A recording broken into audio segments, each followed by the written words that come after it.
So what I'm saying that when a conductor is given, when a conductor is given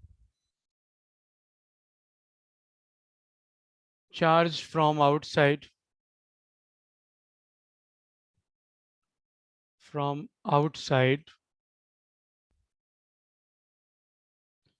that charge resides resides on the outer surface of the conductor. We have already discussed this matter, this concept on so many occasions and with much detail. But यहाँ पे why I'm recalling this because अभी जो questions करेंगे तो उसमें इसका एक different interpretation होगा और एक इसको justify करने का एक different angle होगा. ओके जैसे मान लो कि ये एक हमने यहाँ पे solid sphere या एक hollow sphere मैं create कर रहा हूँ. There is a hollow sphere and that is conducting hollow sphere. This is a conducting hollow sphere. Conducting shell लिख देता हूं मैं, shell. Okay. And if I give an excess charge which is from outside, suppose I am giving plus q charge. So all of you know and you remember it also that this charge will be uniformly distributed on the external surface, on the outer surface of the sphere. Okay. Okay. I think you all remember this. And we have got one more point, and that point is inside the metal, inside the body. You look, this metal is only in the black color. And although we have drawn a shell, but it has got some thickness and there is some metal inside it. Okay. So what we say that the electric field inside the metal is equal to 0. So we have given different kind of logic. We have applied Gaussian's theorem to prove that the electric field inside is 0. We have another application. We have another justification for that. And that I'm going to discuss with a different figure. So just follow this. I'm going to draw a plate. I'm going to draw a metallic plate. Okay. And this plate is quite thick. It is quite thick. It has got a particular thickness. So try to understand this. This is a metallic plate. Okay. And it is thick. Suppose I'm giving an external charge to this, and remember this concept is going to be very useful for the topic of capacitors. Okay. And in exams like NEET and mains and advanced, capacitor is a very popular topic from which questions are definitely asked. Okay. So this is a metallic plate and it has got some area. An area on one side is A, an area on the other side is also A. So you understand it's like, suppose this is the metallic plate. I'm showing this metallic plate. This diary is a metallic plate.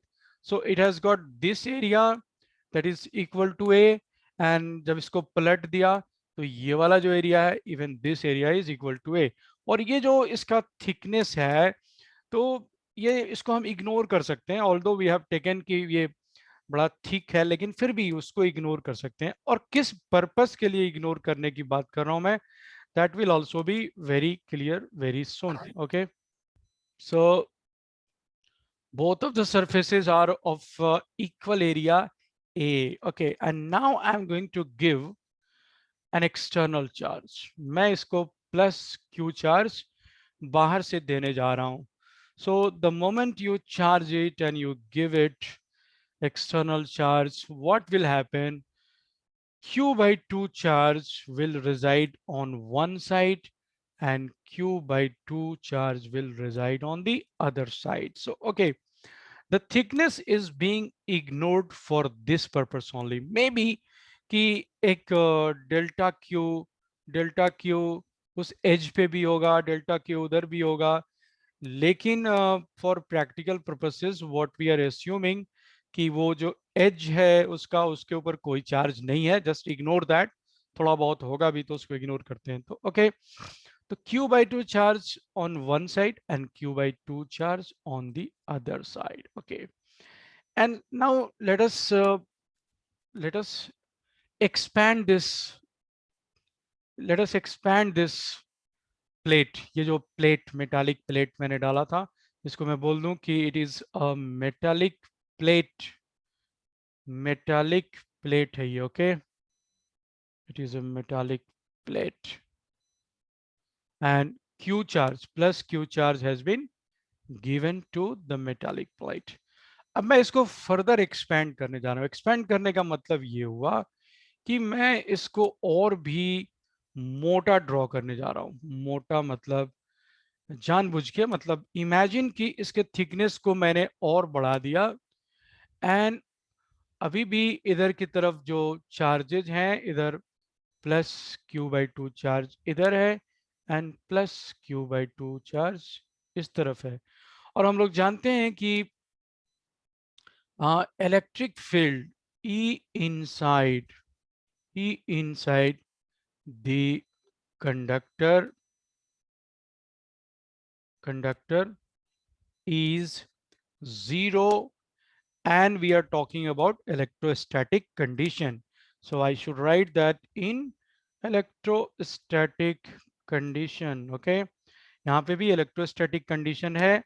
हम लोग कोई कोई भी battery connect नहीं कर रहे हैं, current is not flowing.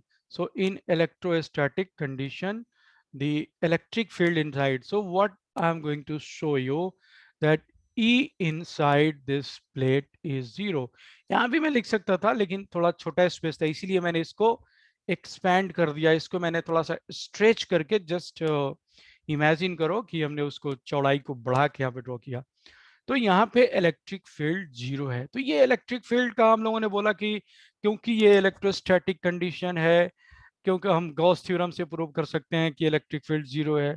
लेकिन अब हम एक दूसरे तरीके से भी प्रूव करने जा रहे हैं और वहां पे हम ये भी जस्टिफाई करने जा रहे हैं कि why this distribution of charge is equal. Okay, अब क्या है कि यहाँ पे इलेक्ट्रिक फील्ड है बट वहां पे नेट इलेक्ट्रिक फील्ड जीरो है। मतलब I am going to change my statement.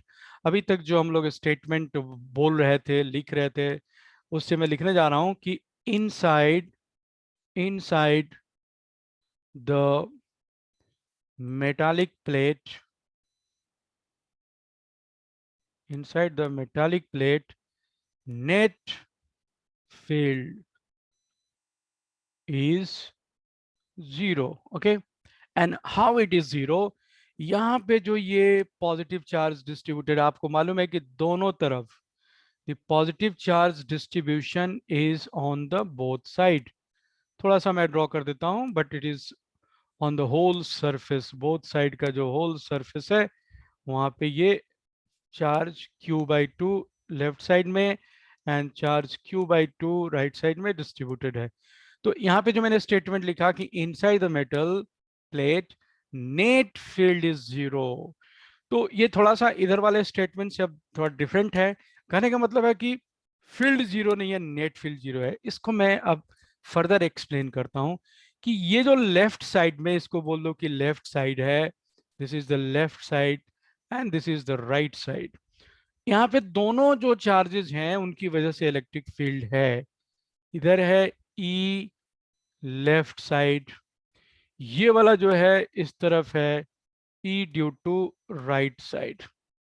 मतलब इस पॉइंट को, ये जो पॉइंट P मैंने यहाँ पे रखा है, उस पॉइंट P को यहाँ पे मैं करूँ तो यहाँ पे मैं शो करने जा रहा हूँ कि this side there is an electric field and that is due to the left hand side charge and there is another electric field to the left and this is due to the right hand charge.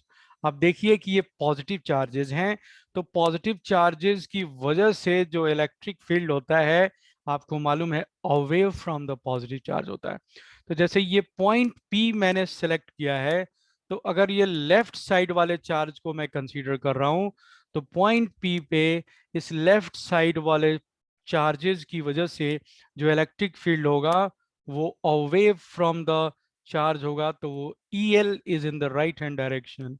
Similarly ये जो left right hand side वाला जो charge है Q/2, उसकी वजह से ये black colour का जो वेक्टर ड्रॉ किया है वो है, क्योंकि दोनों चार्जेस के मैग्नीट्यूड एग्जैक्टली इक्वल हैं, तो obviously net electric field is equal to 0. So you take any point anywhere in the metal. Same thing is true, okay? You take any point inside the metal, the electric field will be such that the net electric field is equal to 0. Okay, तो यहाँ पे अब एक concept हम लोग further इस्तेमाल करेंगे इसको, कि whenever you supply an external charge to a metal surface, the charge resides on the outer surface, one point, and the other point is that the distribution of the charge on the outer surface is such that it ensures electric field at every point inside the metal is 0. तो मतलब जो external charge outer surface पे resided करता है, उसका purpose होता है कि वो मेटल के इनसाइड में एंश्योर करना चाहता है कि electric field, net electric field 0 रहे। ओके, आई होप कि ये कॉन्सेप्ट बिल्कुल क्लियर हो गया होगा।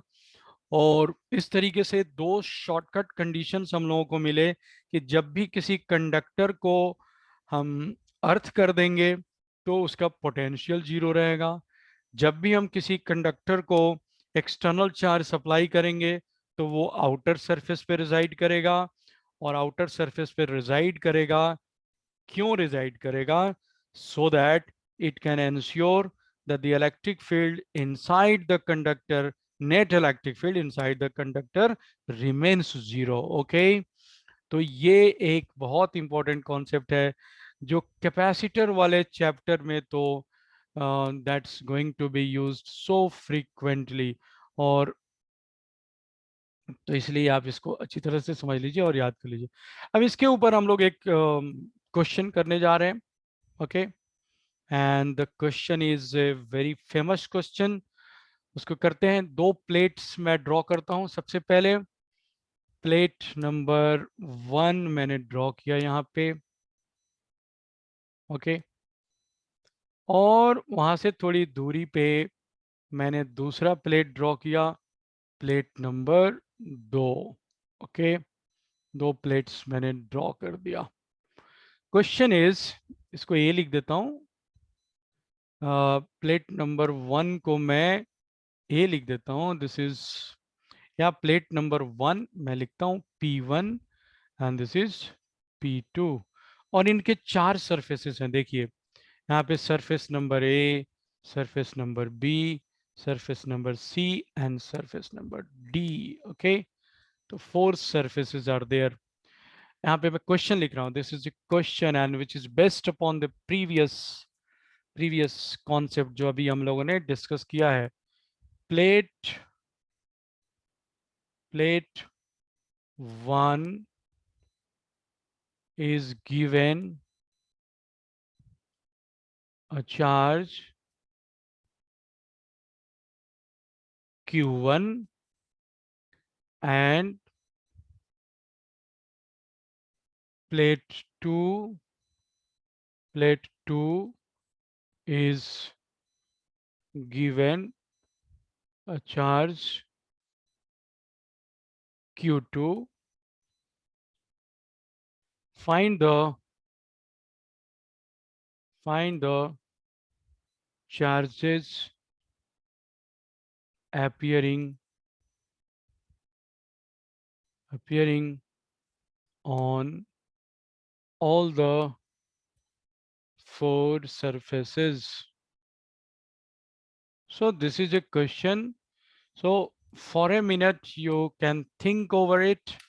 आप सोचिए कि यहाँ पे क्या होने वाला है और किस तरीके से चार्ज डिस्ट्रीब्यूशन का हम लोग प्रॉब्लम जो है ये सॉल्व करने वाले हैं। You can think over it and then I am definitely going to solve this question.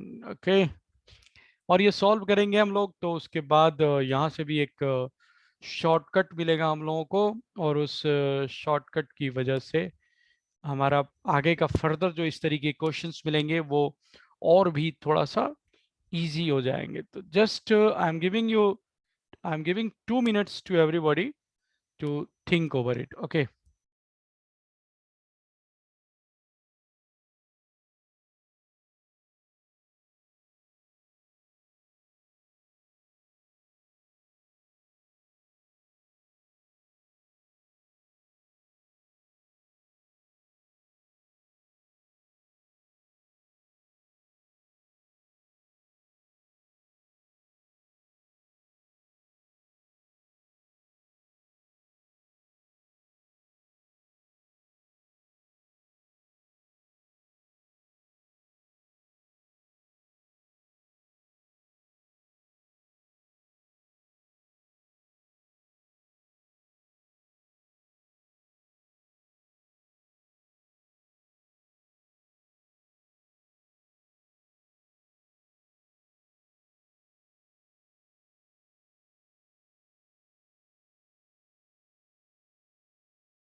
Okay, so let's come back and इसको सॉल्व करते हैं। जैसा कि आप जानते हैं कि इसको Q1 चार्ज दिया गया है और इस वाले को मैं वो रेड कलर से लिख देता हूँ यहाँ पे Q1 चार्ज दिया गया है, यहाँ पे Q2 चार्ज दिया गया है। ओके, तो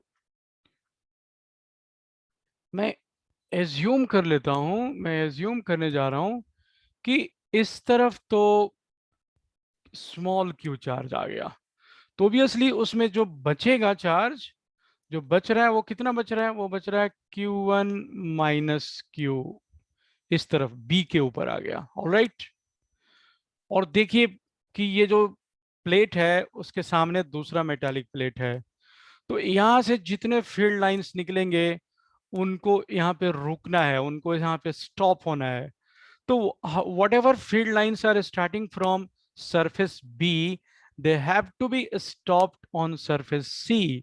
तो surface C पे exactly उसका opposite charge होगा, यानी कि Q1 माइनस Q का उसके आगे एक माइनस लगा दूंगा मैं। ओके, तो आप देखिए मैंने चार्ज डिवीजन शुरू किया, इसमें सिर्फ एक मैंने अननोन क्वांटिटी एज्यूम किया कि लेट अस एज्यूम कि ये सरफेस ए के ऊपर जो चार्ज है वो कितना है, क्यू है, स्मॉल क्यू है। तो राइट हैंड साइड पे कितना चार्ज बचेगा, Q1 माइनस स्मॉल क्यू।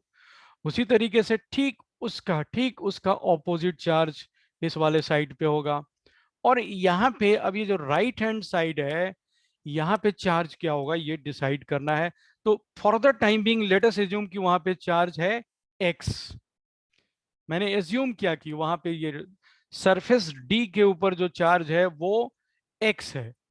तो ये x जो है it should B such that कि अगर इन दोनों को आप जोड़ दें तो वो Q2 होना चाहिए, यानी कि minus Q1 minus Q plus X जब आप करेंगे it should be equal to Q2।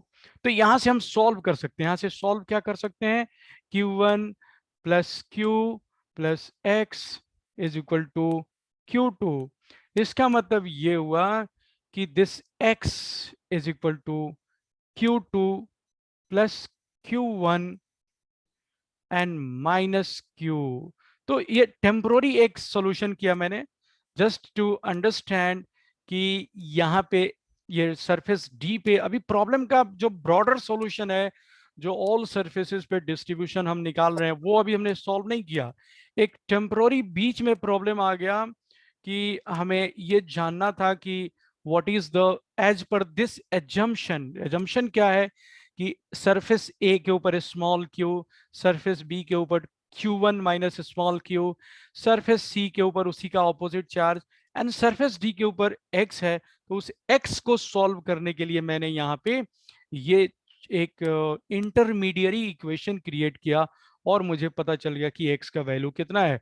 तो अब मैं वहां पे फ्रेश ये लिखने जा रहा हूँ, फ्रेश लिखने जा रहा हूँ कि इसके राइट मोस्ट सरफेस पे यहाँ जो है वो Q1, ठीक से लिखने दो भाई, ये Q1 plus Q2 and minus Q charge है। ओके, अब ये मैं थोड़ा यहाँ से इरेज करने जा रहा हूँ, ये आप भी जानते हैं, इसको कर सकते हैं।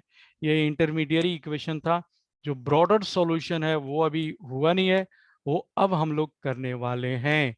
तो एक एजम्पशन, एक अननोन क्वांटिटी हमने इन्वॉल्व किया यहाँ पे, और उसके बाद अब हम लोग सॉल्व करने वाले हैं कि आखिर जो फील्ड है, सॉरी जो चार्ज डिस्ट्रीब्यूशन है वो किस तरीके से है। तो अभी जो प्रीवियस कॉन्सेप्ट हम लोगों ने डिस्कस किया था ना, उसी को यहाँ पे मैं यूज करने जा रहा हूँ।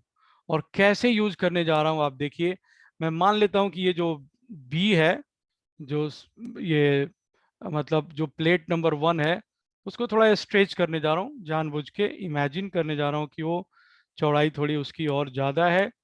और कॉन्सेप्ट ये यूज करना है कि ये जो चार्ज डिस्ट्रीब्यूशन हुआ है ना, ये चार्ज डिस्ट्रीब्यूशन वो इस तरीके से हुआ है कि इस मेटल सरफेस के अंदर फील्ड जीरो होगा, इस मेटल सरफेस के अंदर भी फील्ड जीरो होगा। लेकिन हमारा जो प्रॉब्लम है वो किसी एक पॉइंट को कंसीडर करने के बाद सॉल्व हो जाएगा। ओके, तो यहाँ पे अब हम सॉल्व करने जा रहे हैं, और यहाँ पे मैं एक कन्वेंशन यूज करने जा रहा हूँ कि राइट हैंड, जो राइट हैंड डायरेक्शन है उसको मैं पॉजिटिव बोलने जा रहा हूँ। मतलब इलेक्ट्रिक फील्ड अगर राइट हैंड डायरेक्शन में होगा, राइट हैंड इज पॉजिटिव। मतलब याद रखिए इस बात को, इस कन्वेंशन को यूज करने जा रहा हूं मैं। तो ये जो रेड कलर का मैंने पॉइंट बनाया है, लेट अस अस्यूम कि वहां पे इलेक्ट्रिक फील्ड जो है वो ई है और वो जीरो होना है, लेकिन नेट इलेक्ट्रिक फील्ड मान लेते हैं ई है जो कि जीरो होने वाला है। तो इस Q की वजह से वो फील्ड कितना होगा ये बता दीजिए आप। इस Q की वजह से वो जो फील्ड होगा Q divided by epsilon not A, और उसका डायरेक्शन क्या होगा, राइट डायरेक्शन में होगा। देखिए ये plus plus plus plus charges है यहाँ पे, ऐसे Q Q ऐसे ऐसे चार्ज है। तो उसकी वजह से ये जो रेड मार्क है, रेड डॉट है, वहां पे जो फील्ड होगा वो राइट डायरेक्शन में होगा।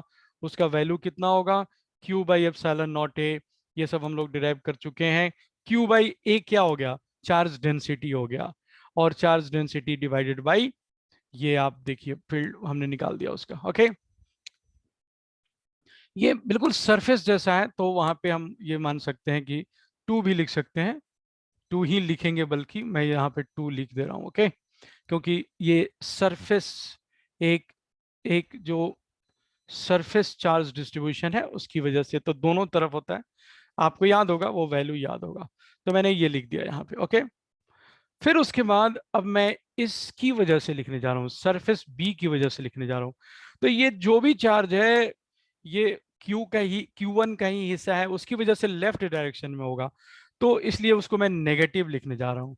तो वो कितना होगा, Q1 minus Q divided by 2a epsilon not. Okay, फिर अब मैं यहाँ पे आ रहा हूँ, देखिए यहाँ पे जो भी चार्ज था उसका ठीक यहाँ पे नेगेटिव चार्ज है, ठीक नेगेटिव चार्ज है, तो इसकी वजह से जो वहां पे फील्ड होगा वो राइट डायरेक्शन में होगा।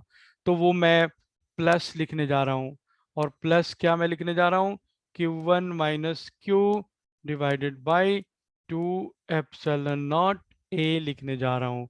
यहाँ पे जो चार्ज है इसकी वजह से फिर वहां पे लेफ्ट हैंड डायरेक्शन में होने वाला है, तो लेफ्ट हैंड डायरेक्शन में माइनस लिखूंगा मैं। तो माइनस लिखूंगा तो वो क्या होगा, Q1 plus Q2 minus Q divided by 2 epsilon not A. और आप सभी जानते हैं कि it is going to be equal to 0। तो मैंने क्या कंसीडर किया, इस पॉइंट जो रेड मार्क मैंने दिया हुआ है वहां पे इलेक्ट्रिक फील्ड मैंने कंसीडर किया, नेट इलेक्ट्रिक फील्ड।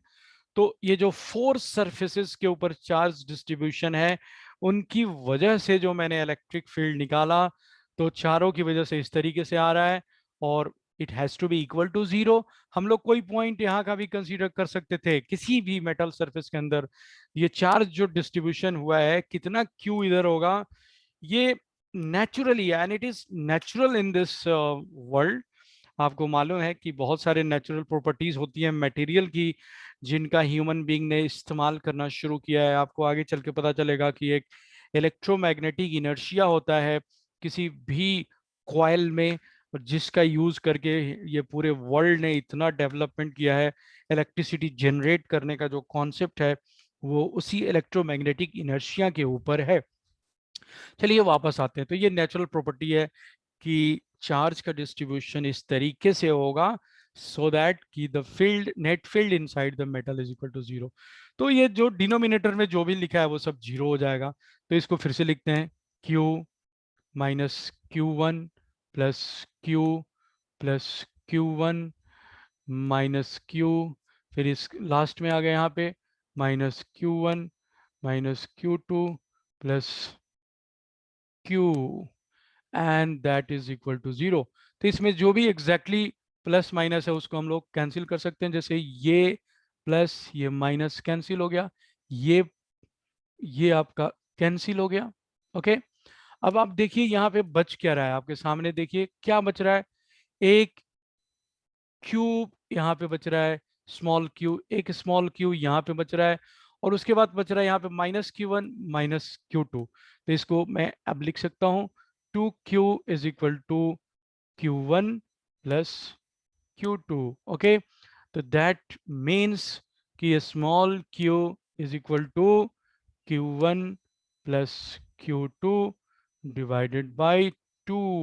ओके, तो ये मैंने फाइंड आउट कर दिया, सॉल्यूशन निकल गया कि जो आपका एजम्पशन था, जो आपने एक अननोन क्वांटिटी इसमें एंटर किया था स्मॉल क्यू, उसका वैल्यू आपने सॉल्व कर दिया। तो इसका मतलब ये हुआ कि सरफेस ए के ऊपर चार्ज होगा कितना, Q1 plus Q2 divided by 2।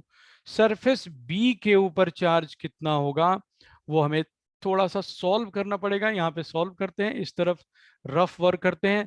देखिए वो है capital Q1 minus small q। तो अगर आप करेंगे कैपिटल Q1 माइनस ये Q1 plus Q2 divided by 2 करेंगे, तो this is going to be Q1 minus Q2 divided by 2। आप इसको सॉल्व करेंगे, सिंप्लीफाई करेंगे, तो it is Q1 minus Q2 by 2। तो सरफेस बी के ऊपर चार्ज कितना हो गया, Q1 minus Q2 divided by 2। Surface C के ऊपर आ जाइए। अब सरफेस सी के ऊपर तो हम जानते हैं कि जो यहाँ पे है उसी का इसका ऑपोजिट होने वाला है ये। तो यहाँ पे सीधा मैं लिख सकता हूँ एक माइनस साइन बाहर लिख के कि that will B Q1 minus Q2 divided by 2, और उसी के सामने माइनस लिख दिया। तो दैट्स दी आंसर। इसको आप उलट भी सकते थे, ये माइनस अगर आप हटाना चाहते हैं यहाँ पे तो इसको लिखेंगे Q2 minus Q1 divided by 2। Finally D surface पे मैं आता हूँ।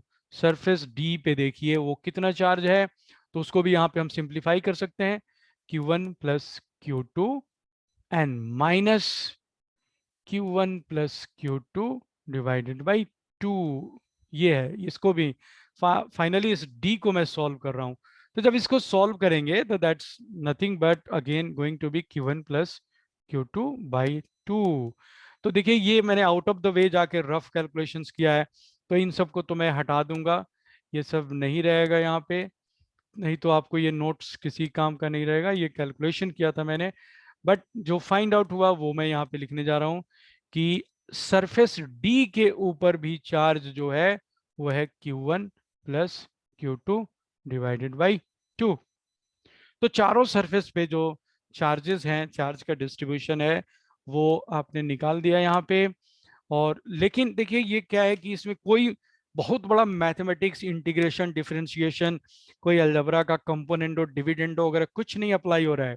एंड दैट इज वाई जो इलेक्ट्रोस्टैटिक्स है वो बहुत स्लो स्पीड में पढ़ाई होती है उसकी, और बहुत सारे कॉन्सेप्ट हैं, या एक ही कॉन्सेप्ट को कई बार री इंटरप्रेट किया जाता है डिफरेंट डिफरेंट तरीके से, और ये बड़ा कंसेप्चुअल चैप्टर है, और इसीलिए इसके ऊपर क्वेश्चंस खूब बनते हैं और बहुत मेहनत करनी होती है, नहीं तो फिर भी कंफ्यूज होकर बच्चे इस आंसर्स को गलत करके आ जाते हैं। तो ये जस्ट एक मैं एक नए अगले पेज पे चलता हूँ, और वहां पे इस चार्ज डिस्ट्रीब्यूशन को मैं एक बार फिर से शो करने जा रहा हूँ, ताकि आपके कन्वीनियंस के लिए। ये ये प्लेट नंबर 1 था, ये प्लेट नंबर 2 है, दोनों का सेम थिकनेस वगैरह है, और आपने इसको प्लस, आपने इसको Q1 चार्ज दिया था, आपने इसको Q2 चार्ज दिया था।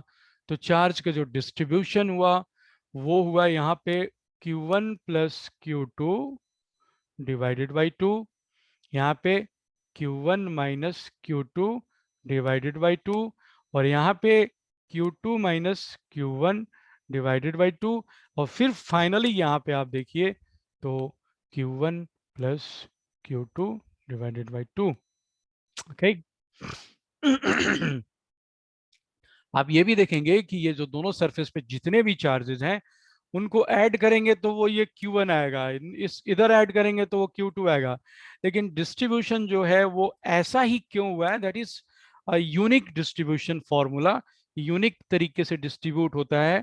और वो ऐसा क्यों होता है, just to ensure that the electric field inside the conductor is always zero. Okay. तो यहाँ पे एक कंक्लूजन जो मैं ड्रॉ करने जा रहा हूँ, जो आगे के लिए आप यूज करेंगे as a concept, as a corollary use करेंगे। जैसे आगे 3 प्लेट भी दे दिया जाएगा ना, 4 प्लेट भी दे दिया जाएगा, कितने नंबर ऑफ प्लेट्स दे दिए जाए, जनरली जो क्वेश्चंस आते हैं वो 2 प्लेट्स के आते हैं, कभी कभार 3 प्लेट्स के भी क्वेश्चंस आते हैं। तो आप 3 प्लेट्स वाले भी क्वेश्चन एक आध सॉल्व कर लेंगे। और उसमें जो कोरोलरी कंक्लूजन जो मैं बताने जा रहा हूँ वो ये है कि चाहे जितने भी नंबर ऑफ प्लेट्स हो जाएं, सबसे पहले सरफेस पे और सबसे आखिरी सरफेस पे सेम चार्ज होता है, मतलब इक्वल अमाउंट ऑफ चार्ज होता है। ये आया है, हमने देखा है ना कि अब हमने ये कोई, ये इतना आया है, इसलिए मैं इसको अब फाइनली कंक्लूजन लिख रहा हूँ कि the charge on the first surface of first plate and last surface of the last plate is same। Okay, ये कंक्लूजन है। तो अभी एक और क्वेश्चन करते हैं थोड़ा सा, जो कि इसी कॉन्सेप्ट के ऊपर बेस्ड होगा। So let's do that question. Alright,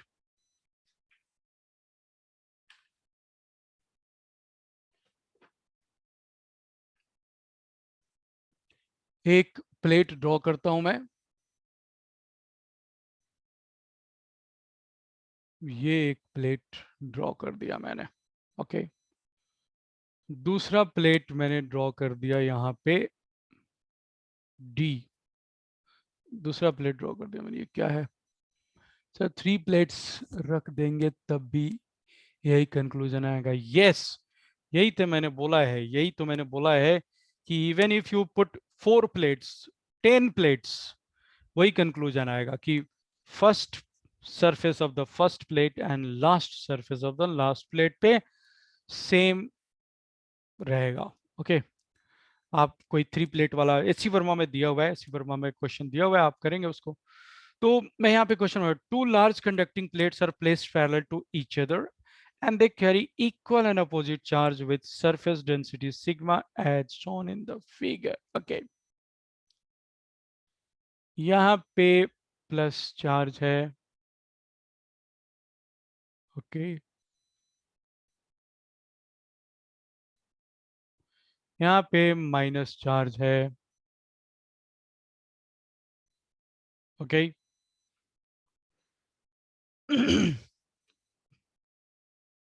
मैं ये क्वेश्चन पढ़ता हूँ और इसको फिर यहाँ पे लिखता भी हूँ। टू लार्ज कंडक्टिंग प्लेट्स, ये है too large conducting plates, conducting plates, ये भाग जाए यार, okay. Conducting plates are placed parallel, ये पैरेलल है, okay. They carry, they carry equal and opposite charge surface density, they carry equal and opposite charge of density, sigma। यहाँ पे find क्या करना है, फाइंड, यहाँ पे मैं लिख रहा हूँ ये ए एंड प्लेट बी, दो प्लेट्स मैंने लिख दिया, या मतलब plate one and plate two लिख दिया, और इनके चार सरफेसेस हैं, ए है, बी है, सी है, डी है, इसलिए एबीसीडी सरफेसेस का नाम लिखा मैंने, ओके। तो अब क्वेश्चन ये है कि सबसे पहले find find electric field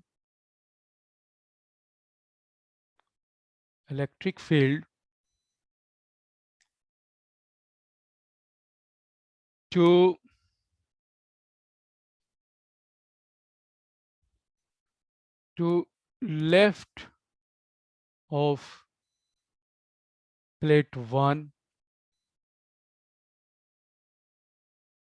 electric field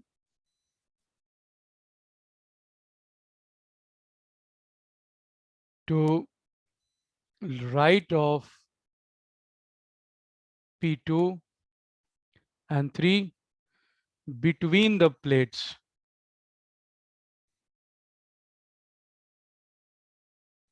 between the plates। तो इसमें तीन चीज फाइंड आउट करना है। Electric field left of P1, मतलब ये जो एरिया है इस तरफ लेफ्ट साइड में, वहां पे इलेक्ट्रिक फील्ड फाइंड आउट करना है। फिर ये जो दूसरा प्लेट है इसके राइट साइड में, मतलब यहाँ पे कहीं कोई पॉइंट लेके इलेक्ट्रिक फील्ड फाइंड करना है, और ये बीच में जो पॉइंट है ना, वहां पे फाइंड आउट करना है।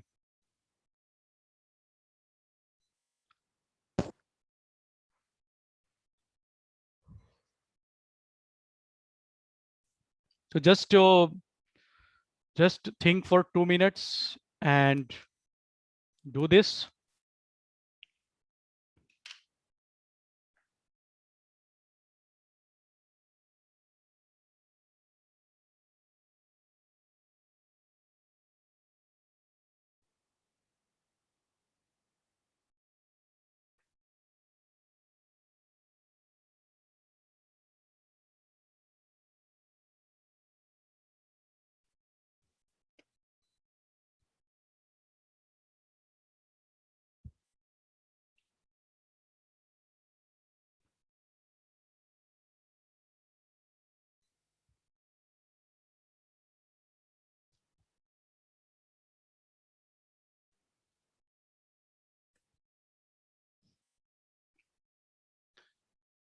The same concept has to be applied. तो पहले आइए हम लोग निकालते हैं electric field to the left of P1। ये जो P1 है, P1 के लेफ्ट में कोई पॉइंट लेते हैं, यहाँ पे ये पॉइंट लिया हमने। यहाँ पे चार्ज डिस्ट्रीब्यूशन की बात करते हैं पहले, वो ऑपरेट करने के पहले, मतलब कि चार्ज का जो डिस्ट्रीब्यूशन है, कि क्या इसके इस सरफेस पे कोई चार्ज होगा, यहाँ पे कोई चार्ज नहीं होगा। क्यों नहीं होगा? क्योंकि इक्वल एंड अपोजिट चार्जेस दिए गए हैं, ओके। तो ये जो पॉजिटिव चार्ज है और ये जो नेगेटिव चार्ज है उनके बीच में अट्रैक्शन होगा and they are going to satisfy the condition of electric field. वहां से शुरू होगा, यहाँ पे खत्म होगा, वहां से शुरू होगा, यहाँ पे खत्म होगा। तो कोई भी एक्सेस चार्ज इसके लेफ्ट साइड में नहीं बचेगा, कोई भी एक्सेस चार्ज इस प्लेट के राइट साइड में नहीं बचेगा। लेकिन फिर भी जो अब हम लोग कंडीशंस देखते हैं इलेक्ट्रिक फील्ड का, अंदर में देखेंगे तो जीरो रहेगा, अंदर में देखेंगे तो जीरो रहेगा। लेकिन यहाँ पे अभी अंदर तो निकालना नहीं है फील्ड, इलेक्ट्रिक फील्ड हम बाहर का देख लेते हैं, इलेक्ट्रिक फील्ड आउटसाइड। अब आइए पॉइंट, पहला क्वेश्चन नंबर 1 को सॉल्व करते हैं। यहाँ पे इस साइड में कोई भी पॉइंट लीजिए, जैसे कि ये एक पॉइंट लिया मैंने। अब वहां पे इलेक्ट्रिक फील्ड जो होने वाला है, दो दो चार्ज डिस्ट्रीब्यूशन की वजह से होने वाला है। ये पॉजिटिव वाला है तो पॉजिटिव वाला से अवे होता है, तो उसको मैं वहां पे एक वेक्टर ड्रॉ कर सकता हूं कि ये है उसकी वजह से। ओके, और फिर जो नेगेटिव चार्ज है यहाँ पे, उसकी वजह से आइए ऐसे ऐसे। अब क्योंकि दोनों इक्वल एंड अपोजिट चार्जेज हैं, तो जिस किसी भी कंडक्टर के सामने हम लोगों ने, या किसी भी सरफेस पे अगर सरफेस डिस्ट्रीब्यूशन ऑफ चार्ज है, याद कीजिए गॉस थ्योरम अप्लाई किया था, तो उसके सामने जो इलेक्ट्रिक फील्ड होता था वो डिस्टेंस पे बिल्कुल डिपेंड नहीं करता था, और sigma divided by 2 epsilon not होता था। याद कीजिए ये क्वेश्चन, ये डेरिवेशन जो था हम लोगों का।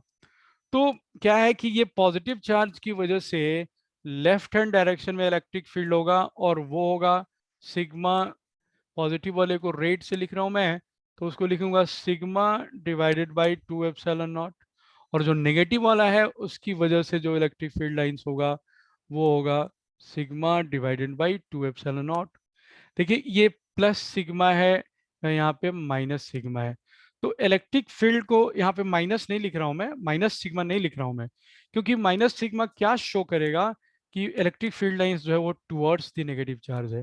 तो क्योंकि ये दोनों इक्वल हैं, ऑपोजिट हैं, तो यहाँ पे फील्ड इक्वल टू जीरो हो गया। बिल्कुल एग्जैक्टली उसी तरीके से आप देखेंगे तो यहाँ पे जो इलेक्ट्रिक फील्ड होगा पॉजिटिव वाले चार्ज डिस्ट्रीब्यूशन की वजह से वो राइट हैंड डायरेक्शन में होगा, और नेगेटिव वाले चार्ज डिस्ट्रीब्यूशन से वो लेफ्ट हैंड में होगा। दोनों का वैल्यू सेम होगा, और ये जीरो इलेक्ट्रिक फील्ड, यहाँ भी जीरो। तो आप देखिए पहले और दूसरे दोनों का जवाब हो गया जीरो। अब तीसरे पॉइंट की बात करते हैं हम लोग। तीसरा पॉइंट जो बताया गया है वो बताया गया है कि इसके अंदर में कोई पॉइंट ले लेते हैं, जैसे ये पॉइंट ले लिया हमने, और वहां पे इलेक्ट्रिक फील्ड फाइंड आउट करना है। तो देखिए उस पॉइंट पे जो इलेक्ट्रिक फील्ड होगा ई पॉजिटिव, मतलब पॉजिटिव की वजह से जो होगा वो कितना होगा, sigma divided by 2 epsilon not. और डायरेक्शन क्या होगा, राइट हैंड का डायरेक्शन होगा। ई नेगेटिव क्या होगा वहां पे, ई नेगेटिव बता सकता है कोई, उसका भी मैग्नीट्यूड होगा sigma divided by 2 epsilon not. और उसका डायरेक्शन क्या होगा, बड़े संजोग की बात है कि दोनों का डायरेक्शन सेम है। क्यों, क्योंकि पॉजिटिव से तो अवे होता है, तो वो अवे हो गया। तो ये पॉजिटिव वाला यहाँ पे बनाऊं मैं, तो ये पॉजिटिव वाला है।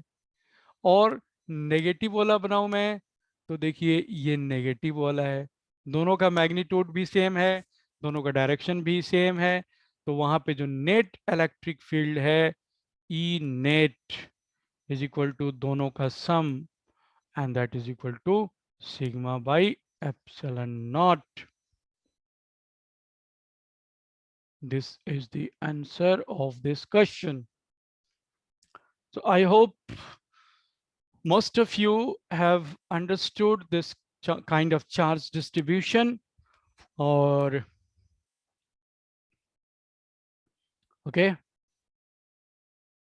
तो अब आगे चलते हैं हम लोग। हमारा कुछ टॉपिक्स अभी बाकी रह रहा है, और उनके ऊपर क्वेश्चंस भी बाकी रह रहा है। एक टॉपिक है जिसका नाम है motion of electric motion of electric charges in an electric field. लेकिन उससे भी पहले हमारा एक टॉपिक बड़ा पेंडिंग चल रहा है, वो है कि electric field inside a cavity electric field inside a cavity of uniform uniformly charged non conducting sphere. Okay, ये आपको याद होगा कि जो पहले दिन मैंने वर्कशीट एक खोला था तो उसमें ऐसा एक क्वेश्चन भी था. तो whether it is a question और a theorem, you have to know it, you have to understand it very well, और फिर उसके बाद उसको याद भी रखना है. तो याद रखिए कि ये कंडक्टिंग स्फेयर की बात नहीं हो रहा है. कंडक्टिंग स्फेयर का तो हम लोग केसेस जान चुके हैं. एक बार फिर से मैं उसको रिकॉल कर देता हूँ. जैसे ये कंडक्टिंग स्फेयर अगर है ये, और उसमें अगर एक कैविटी बना दिया जाए, ये मैंने कैविटी बना दिया इसमें, और जो भी चार्ज इस स्फेयर को आप देंगे, आप देखिए वो उसके आउटर सरफेस पे रहेगा, इसके आउटर सरफेस पे रहेगा, यहाँ पे रहेगा, जो भी चार्ज आप देंगे. लेकिन इसके अंदर फील्ड जो होगा वो जीरो रहेगा. ई विल बी जीरो. ओके, ये तो हम लोग डिस्कस कर चुके हैं. ओके, क्योंकि इस पूरे मटेरियल में फील्ड जीरो है, तो ओबियसली वहाँ वो उसी के अंदर आ रहा है, वहाँ पे कोई चार्ज वगैरह है नहीं. हाँ, वहाँ पे चार्ज रखेंगे, अगर यहाँ पे कोई आप चार्ज रख देंगे सेंटर पे, तो वो सब भी हम लोगों ने डिस्कस किया था कि अभी तो यहाँ पे यूनिफॉर्म इलेक्ट्रिक फील्ड होगा, और यहाँ पे नेगेटिव नेगेटिव चार्ज इंड्यूस होगा. फिर ये भी डिस्कस किया था कि अगर हम इसको स्क्यूड करके मतलब थोड़ा इसको डिस्टॉर्ट करके मतलब यहाँ पे चार्ज रखें तो क्या होगा. हालांकि हम लोगों ने शेल के लिए वो डिस्कस किया था, लेकिन हमने डिस्कस किया था, तो इट इज़ नॉट डिफरेंट. ये मेटालिक जो स्फेयर है उसकी बात हो चुकी है. You just need to revise अगर आप भूल रहे होंगे तो. यहाँ पे एक बात चल रही है नॉन कंडक्टिंग स्फेयर की. ओके, तो मैं एक लार्ज साइज का नॉन कंडक्टिंग स्फेयर यहाँ पे ड्रॉ करने जा रहा हूँ. हो सकता है कैलकुलेशन हमारा अगले पेज तक जाएगा. और इसमें जो चार्ज है, total charge plus Q uniformly distributed है. तो सबसे पहले तो ये देखिए प्रोपोजिशन ये है, मतलब हम जो थ्योरी डिस्कस करने जा रहे हैं, electric field inside a cavity of uniformly charged non conducting sphere. तो टोटल चार्ज प्लस क्यू इसको दे दिया गया. तो चार्ज डेंसिटी क्या होगा, इस स्फीयर को ठीक से ड्रॉ कर दिया जाए. इसका रेडियस कैपिटल आर है, और ये नॉन कंडक्टिंग है, तो ओबियसली ये जो चार्ज है वो यूनिफॉर्मली डिस्ट्रीब्यूटेड है over the total volume of the sphere. तो रो कितना होगा, चार्ज डेंसिटी आप जानते हैं, that will be Q divided by 4/3 pi R cube. तो अगर हम इसको और भी थोड़ा सा मतलब सिंप्लीफाई करके लिखें, तो ये नीचे वाला 3 हटा देते हैं और इसको ऊपर ऐसे लिख देते हैं. तो ये रो है, हम रो से ही आगे काम चलाएंगे. ओके, अब इसमें मैं एक कैविटी क्रिएट करने जा रहा हूँ. सो लेट्स क्रिएट एक कैविटी. यहाँ पे मैंने एक कैविटी क्रिएट कर दिया. Okay, this is a cavity. मतलब क्या किया गया, वहां से मटेरियल रिमूव कर दिया गया. ऑलराइट, वहां से मटेरियल रिमूव कर दिया गया. और ये जो कैविटी है, आप जानते हैं कि ये कहीं भी ड्रॉ किया जा सकता था, यहाँ यहाँ कहीं भी ड्रॉ किया जा सकता था. ये बिल्कुल एज पे ड्रॉ किया जा सकता था, कहीं भी ड्रॉ किया जा सकता था. तो इस कैविटी का जो स्पेसिफिकेशन है, मतलब किस किस नाम से जानेंगे इसको कैविटी को हम लोग, तो उसका मैं यहाँ पे स्पेसिफिकेशन करने जा रहा हूँ कि इस कैविटी का जो सेंटर है, उसका वहाँ के रेफरेंस में पोजीशन वेक्टर ड्रॉ करने जा रहा हूँ मैं. पोजीशन वेक्टर वहाँ के रेफरेंस में मैं ड्रॉ करने जा रहा हूँ. तो let us draw a position vector of the centre. Draw कर दिया. और वो जो पोजीशन वेक्टर है उसको मैं बोल सकता हूँ आर नॉट वेक्टर. ये सेंटर जो है ओ है, तो कहने का मतलब कि जो कैविटी मैंने उसमें क्रिएट किया, कैविटी का मतलब आप समझ रहे हैं कि इसमें से कुछ मटेरियल अंदर से काट के बाहर की तरफ निकाल दिया गया। उसमें होल होल बाहर से दिख नहीं रहा है, वो ये समझ लीजिए, ये देख लीजिए कि वो बाहर से नहीं दिख रहा है। This hole is, this cavity is invisible from the outside, लेकिन वो उसके अंदर है। वो एक सॉलिड स्फीयर है, और सॉलिड स्फीयर के अंदर में एक खोखला जगह है, that's the cavity. So remember that, okay. अब अब देखिए कि कैलकुलेशन करना है कि इस कैविटी के अंदर किसी भी पॉइंट पे, जैसे ये पॉइंट मैंने लिया, ओके, उस पॉइंट पे इलेक्ट्रिक फील्ड कितना है, ये मुझे पता करना है, ओके। थोड़ा सा लेंदी कैलकुलेशन है, हमारे पास 5 मिनट टाइम है, लेकिन we will extend up to 9:40 so that we complete this derivation. और वो डेरिवेशन से ज़्यादा इंपॉर्टेंट है उसका फर्दर कंक्लूजन्स, तो कंक्लूजन्स के ऊपर ज़्यादा ध्यान देने की जरूरत होगी। तो अब देखिए, एक पॉइंट मैंने चूज किया, उस पॉइंट का मैं नाम नहीं लिखूंगा क्योंकि वो छोटा सा जगह है, कंजेस्टेड हो जाएगा। इस पॉइंट को मैंने रेड मार्क कर दिया, ओके। उसी पॉइंट पे इलेक्ट्रिक फील्ड मुझे फाइंड आउट करना है। और ये जो मैंने ये आर नॉट लिखा हुआ है, वो आर नॉट आप समझ रहे हैं कि लार्जर स्फीयर के सेंटर से इस कैविटी के सेंटर का वो पोजीशन वेक्टर है। अब अगर मैं लार्जर स्फीयर के सेंटर से उस पॉइंट तक एक लाइन ड्रॉ कर दूं, देखिए मैंने ये एक लाइन ड्रॉ कर दिया, ये जस्ट एक लाइन ड्रॉ कर रहा हूं मैं। सो रिमेंबर दिस लाइन, इस लाइन को मैंने ड्रॉ कर दिया, ओके। अब थोड़ा सा R1 जो हमारा है वो सॉरी R0 जो है वो अजीब जगह पे चला गया, तो उसको हम लोग मैं तो फंस गया यार, फंस गया, हमारा R1 गलत तरीके से लिखा गया। कोई नहीं, उसको समझते हैं उसको उसी हिसाब से समझते हैं, लेकिन वो लिखना जो है थोड़ा गड़बड़ हो गया, ओके। वो R0 जो है वो ब्लैक है, यहाँ पे मैं स्पेसिफाई करूंगा। R0 वेक्टर जो है, it is the position vector of position vector of the center of the cavity, center of the cavity with respect to the center of the sphere, okay. तो ये लिख दिया मैंने, अब कंफ्यूजन नहीं होगा। ये रेड कलर का जो मैंने ड्रॉ किया है, उसमें भी एरो लगा सकते हैं, अभी एरो नहीं लगा रहे हैं, लेकिन उसका नाम मैं लिखने जा रहा हूँ, वो है R1, ओके। तो अब मैं R1 का नाम लिखने जा रहा हूँ। R1 क्या है? R1 vector, position vector of position vector of point P, point P, वहां पे पॉइंट P लिया मैंने, नाम लिखा नहीं था। Point P with respect to, फिर से with respect to centre of the sphere.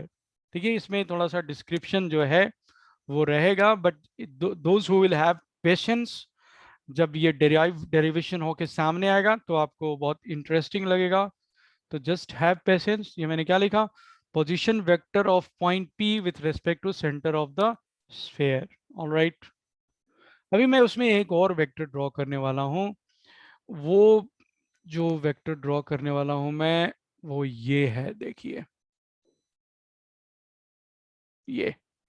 तो that's why what I am saying कि ये थोड़ा कंजस्टेड होगा, थोड़ा कंफ्यूजिंग होगा। और यहाँ पे मैंने इसको भी वेक्टर बना दिया, ये भी आपका वेक्टर है। आप चाहें तो इसका फिगर लेके बाद में एनलार्ज करके इसको देख सकते हैं।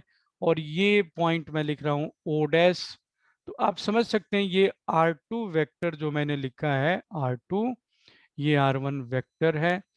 R2 वेक्टर क्या है आप देखिए, R2 वेक्टर इज, आप बता सकते हैं, position vector of point P with respect to the center of cavity। कोई इसमें दिक्कत होनी नहीं चाहिए, क्योंकि जो लिखा है, जो यहाँ पे ड्रॉ किया है, उसको मैं लिख रहा हूँ। सिर्फ यही था कि ये R0 मुझे इस तरफ लिखना था। अब मैं उसको बिल्कुल पीछे नहीं जा सकता हूँ, तो जस्ट रिमेंबर दिस। ओके, अब हमारा कैलकुलेशन वर्क शुरू होता है। तो let us start the calculation work. Alright, हम इलेक्ट्रिक फील्ड निकालने जा रहे हैं। इलेक्ट्रिक फील्ड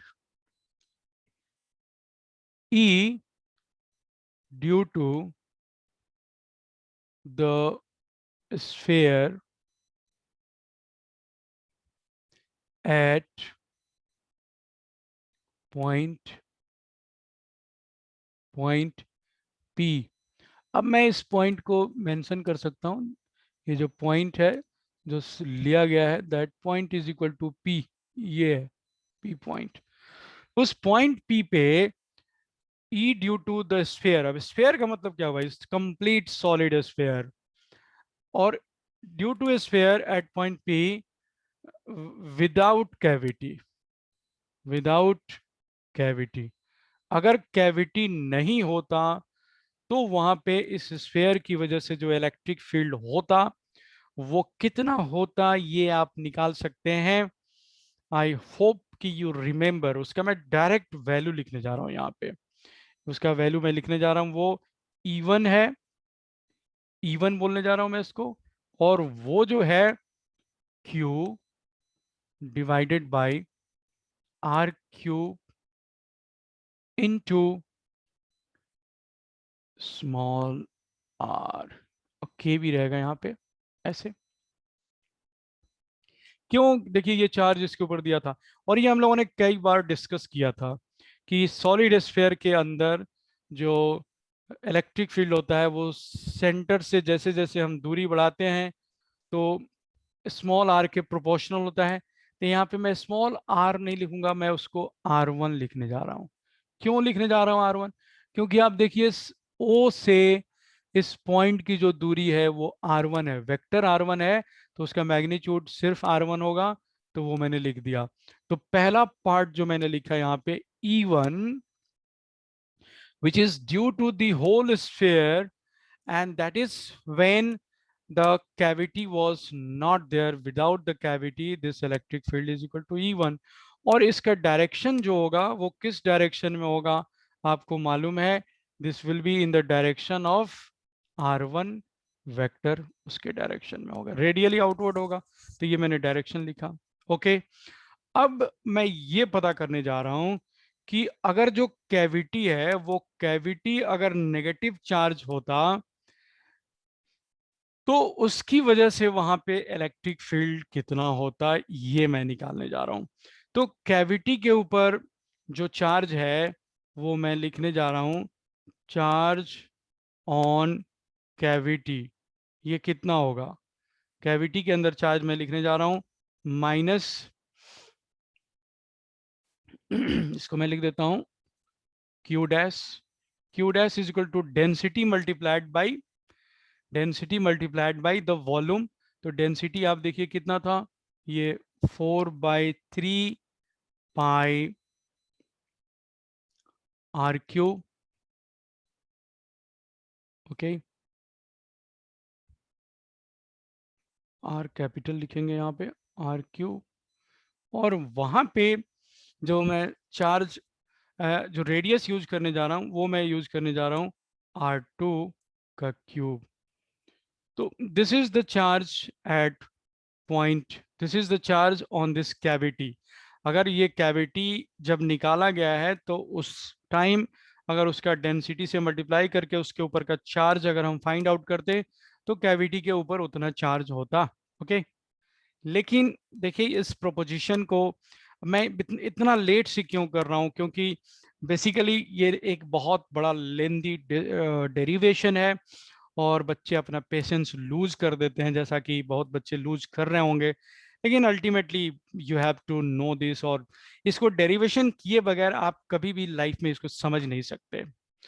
तो मैं क्या कर रहा हूँ, देखिए एक बार फिर से मैं वापस आ रहा हूँ कि पहले तो मैं एज्यूम किया कि ये कैविटी नहीं है, तो वहां पे जो इलेक्ट्रिक फील्ड होगा वो कितना होगा, ये मैंने लिखा इतना होगा, E1 होगा। अब मैं ये एज्यूम कर रहा हूँ कि कैविटी के बदले वहां पे नेगेटिव चार्ज रखा जाए, तो भी सेम चीज है, मतलब ऑपोजिट चार्ज। जैसे आपने सेंटर ऑफ मास में भी नेगेटिव मास का कॉन्सेप्ट यूज किया होगा, मोमेंट ऑफ इनर्शिया निकालने के लिए भी आपने नेगेटिव मास का यूज किया होगा। तो उसी तरीके से यहाँ पे जो मैं बात कर रहा हूँ कि टोटल टोटल चार्ज नेगेटिव मान लेते हैं कि इस वॉल्यूम में अगर नेगेटिव चार्ज हम निकाल लें तो उसको मान लेते हैं कि ये नेगेटिव चार्ज है। तो उसकी वजह से जो इस पॉइंट पी पे इलेक्ट्रिक फील्ड होगा E2, वह कितना होगा, वो टुवर्ड्स द ओडेस होगा, towards the centre of the cavity होगा, और उसका इलेक्ट्रिक फील्ड जो होगा उसका वैल्यू इतना होगा, देखिए K Q divided by 4/3 pi R cube, and यहाँ पे R2 का cube and divided by R2 का स्क्वायर। तो what is the value, this value is equal to K Q divided bye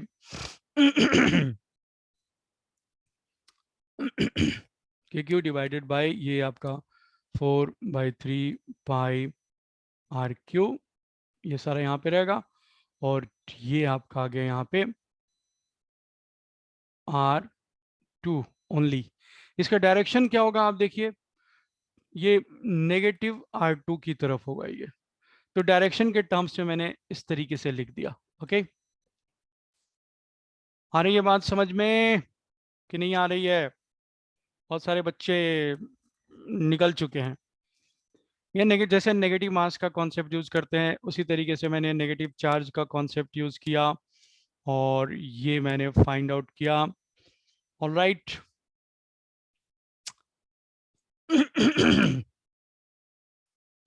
अब फाइनली अगले पॉइंट पे मैं जाऊंगा, अगले पेज पे मैं जाऊंगा, और इसका नेट इलेक्ट्रिक फील्ड जो होगा, net electric field, net electric field जो होगा वो E1 vector plus E2 vector होगा। और उसका जो फाइनल आंसर आता है मैं वही लिख देने जा रहा हूँ, और आप थोड़ा सा अपने से उसको ट्राई करेंगे, और ये फाइनल आंसर जो होता है वो होता है रो डिवाइडेड बाय 3 एप्सिलॉन नॉट, और वहाँ पे जो वेक्टर आएगा वो R0 वेक्टर आएगा। ये इलेक्ट्रिक फील्ड हो गया वहाँ पे, नेट नेट इलेक्ट्रिक फील्ड। अब इसका जो पैटर्न है वो मैं आप लोगों को फटाफट दिखा देता हूँ। पैटर्न किस तरीके से होता है, बड़ा सा मैंने एक स्फीयर ड्रॉ किया, और उसमें एक मैंने कैविटी ड्रॉ किया। देखिए ये मैंने कैविटी ड्रॉ किया, कैविटी भी बड़ा सा मैंने ड्रॉ किया, और अब उस इलेक्ट्रिक फील्ड का पैटर्न मैं ड्रॉ करने वाला हूँ।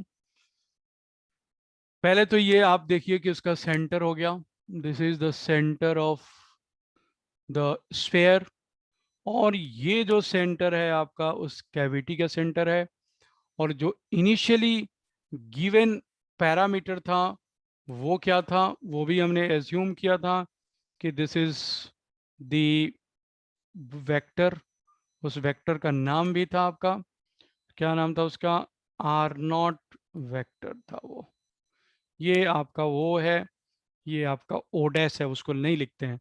तो इलेक्ट्रिक फील्ड जो मैंने निकाला है वो एट एनी पॉइंट निकाला है मैंने, at any point. Okay, at any point, और उसका जो डायरेक्शन आ रहा है वो R0 वेक्टर की तरह आ रहा है, R0 वेक्टर के डायरेक्शन में आएगा। तो इसका मतलब क्या हुआ, इलेक्ट्रिक फील्ड जो हुआ वो किस तरीके से हुआ, इस कैविटी के अंदर जो इलेक्ट्रिक फील्ड होगा उसका डायरेक्शंस मैं बता रहा हूँ। कोई भी पॉइंट आप सिलेक्ट कीजिएगा, वो ऐसा होगा, वो रेडियली आउटवर्ड नहीं होगा, वो सारे के सारे जो फील्ड लाइंस होंगे उस आर नॉट वेक्टर के पैरेलल होंगे। चाहे आप उस वेक्टर को जहां भी ड्रॉ कीजिए, जैसे यहाँ पे ड्रॉ कर रहे हैं आप, anywhere you draw that vector, it is going to be parallel to the sphere, parallel to this r naught vector ऐसे। और वो जो लाइंस हैं वो यूनिफॉर्म है। तो ये यहाँ पे फाइनल एक मैं कंक्लूजन लिख देने जा रहा हूँ। फाइनल कंक्लूजन क्या लिखने जा रहा हूँ कि ये तो ये कांस्टेंट है सारा का सारा। फाइनल कंक्लूजन ये है कि electric field inside inside the cavity is constant and uniform। अच्छा, अब इस कांस्टेंट का मतलब समझ लीजिए, ये कांस्टेंट है और यूनिफॉर्म है। यूनिफॉर्म का मतलब है कि इक्वली ये स्पेस्ड लाइंस ड्रॉ किए जाएंगे। कांस्टेंट का मतलब है कि उसका मैग्नीट्यूड तो कांस्टेंट है ही है, उसका डायरेक्शन भी कांस्टेंट है। मतलब किसी भी पॉइंट पे वो, ये इसमें रेडियली आउटवर्ड नहीं है। रेडियली आउटवर्ड तो वो आपका जो स्फीयर है उसमें कहीं भी पॉइंट लीजिएगा तो वो रेडियली आउटवर्ड होगा। लेकिन जैसे ही आपने कैविटी क्रिएट कर दिया तो उस कैविटी के अंदर जो इलेक्ट्रिक फील्ड है, याद रहे ये नॉन कंडक्टिंग स्फीयर था ये। ओके, नॉन कंडक्टिंग स्फीयर था ये। ओके, तो कांस्टेंट का मतलब हुआ कि वो मैग्नीट्यूड भी कांस्टेंट है एंड डायरेक्शन भी कांस्टेंट है। ओके,